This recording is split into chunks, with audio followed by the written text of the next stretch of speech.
A ver, pensemos en esto un momento. ¿Cómo nos aseguramos de que las personas en el poder público, los funcionarios, hagan bien su trabajo? Bueno, para eso existe algo llamado derecho disciplinario. Y para entender de qué va todo esto, vamos a sumergirnos en el análisis de un verdadero experto en la materia, el profesor Rubén Flores Dapkevichus. Exacto. Esa es la pregunta del millón.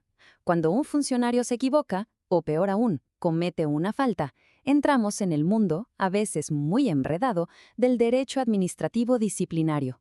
Y ojo, que no se trata solo de castigar a una persona, sino de proteger la confianza en todo el sistema público.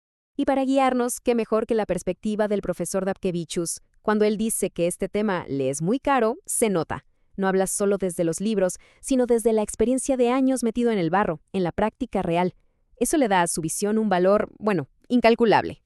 Muy bien, vamos a uno de los grandes debates de este campo. La relación entre un proceso administrativo y uno penal. ¿Son como el agua y el aceite, totalmente separados, o están conectados de alguna forma? Aquí es donde la cosa se pone de verdad interesante. Primero lo primero, un concepto clave, la potestad disciplinaria. Dicho en palabras sencillas, es el poder que tiene la propia administración para poner orden en casa. Es la herramienta para asegurarse de que sus funcionarios cumplen con lo que tienen que cumplir. Y aquí está el meollo de la cuestión. Una distinción súper importante que hace el profesor. Él dice que el derecho disciplinario no es independiente del penal. O sea, si un juez condena a un funcionario por un delito grave, como malversar fondos públicos, la administración casi que está obligada a echarlo. Pero, y este es un gran pero, sí es autónomo. ¿Qué significa eso? Que la administración no tiene por qué quedarse de brazos cruzados esperando a que termine un juicio penal, que puede durar años. Puede y debe iniciar su propia investigación y aplicar sanciones.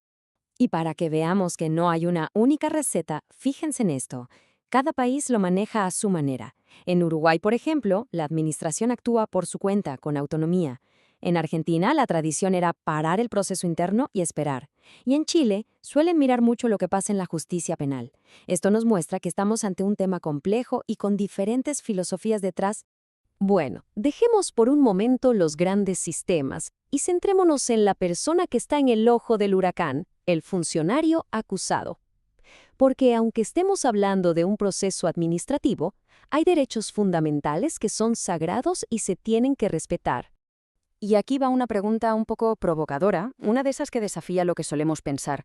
A ver, si a un funcionario lo están investigando por una falta, ¿está obligado por ley a decir toda la verdad?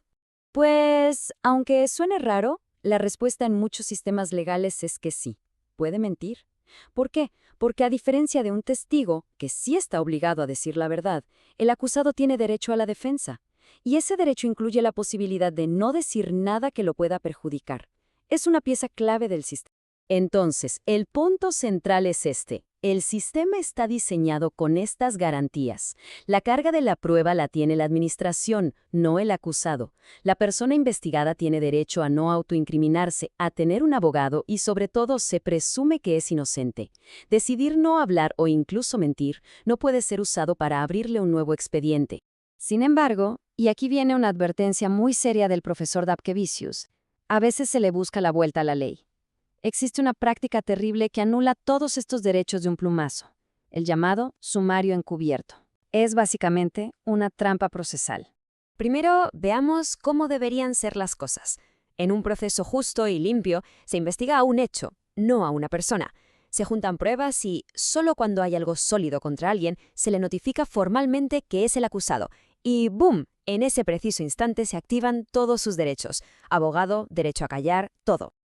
Ahora, comparemos eso con la perversión del sumario encubierto. Aquí, desde el día 1, el expediente ya tiene el nombre del culpable, pero a esa persona se le llama a declarar como testigo. Como testigo está obligada a hablar y no puede ir con abogado. Y luego, esa declaración, que se obtuvo sin ninguna garantía, se usa como prueba principal para acusarlo formalmente. Es una trampa con todas las letras. Pero la cosa no se queda solo en los abusos claros. Vamos a meternos ahora en las zonas grises de la ley. Esos lugares donde no hay respuestas fáciles y las reglas se vuelven un poco difusas. Aquí hay un concepto clave, la tipificación. En derecho penal, los delitos están definidos al milímetro. El que roba, el que mata, son tipos cerrados. Pero en el derecho administrativo las faltas son mucho más generales, cosas como conducta indecorosa o incumplimiento de deberes. Estos tipos abiertos le dan a quien decide un margen de maniobra, de discrecionalidad enorme. Y esto nos lleva a otro dilema clásico. Todos sabemos que en la administración hay jerarquías y se deben obedecer las órdenes, pero ¿qué pasa si un jefe da una orden que parece a todas luces ilegal? ¿La obediencia es ciega? Pues no, no es ciega.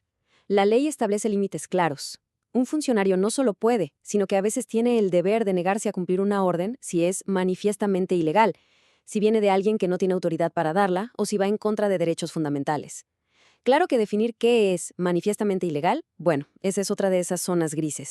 Y con todo esto llegamos al corazón de lo que nos quiere transmitir el profesor Dapkevicius, que más allá de las normas, de los procedimientos y de los artículos de la ley, está el factor humano, la necesidad de aplicar la justicia con empatía y sentido común. Esta cita es demoledora. Resume una crítica brutal. Muchas veces, las reglas las escriben teóricos que nunca han estado en el campo de batalla. Crean sistemas perfectos en el papel, pero que se estrellan contra la complejidad de la realidad humana. Y para ilustrarlo, el profesor nos cuenta una anécdota personal de cuando era jefe de sumarios. Le llegó el caso de un funcionario que había comprado algo que sin él saberlo era robado. Técnicamente, un delito. La jurisprudencia y las reglas decían que había que destituirlo. Pero él hizo algo más. Miró a la persona. Vio que era un buen trabajador, con más de 20 años de servicio impecable. Las pruebas indicaban que actuó de buena fe, no sabía que el objeto era robado. Y tomó una decisión valiente. No lo destituyó. Porque como él mismo dijo, aplicarle la sanción máxima sería una injusticia que, literalmente, lo mandaría a la calle a robar. Y este es el gran mensaje final. La justicia, incluso la administrativa, no puede ser una máquina de aplicar reglas a ciegas. Su propósito es encontrar soluciones justas, humanas, proporcionadas. El sistema tiene que ser una herramienta al servicio de las personas, y no al revés. El profesor nos deja con esta reflexión, que es casi una advertencia. El mundo cambia, y la ley y quienes la aplican no se pueden quedar estancados. Hay que estar dispuestos a cuestionar lo que siempre se ha hecho para no volverse, dinosaurios del presente. Y esa idea nos catapulta directamente al futuro. Ahora que hablamos de inteligencia artificial, de algoritmos que toman decisiones, ¿cómo vamos a hacer para preservar ese juicio humano, esa empatía, esa capacidad de ver el contexto, que, como nos acaba de demostrar el profesor, es lo que convierte una regla en verdadera justicia? Ahí queda esa pregunta, flotando en el aire.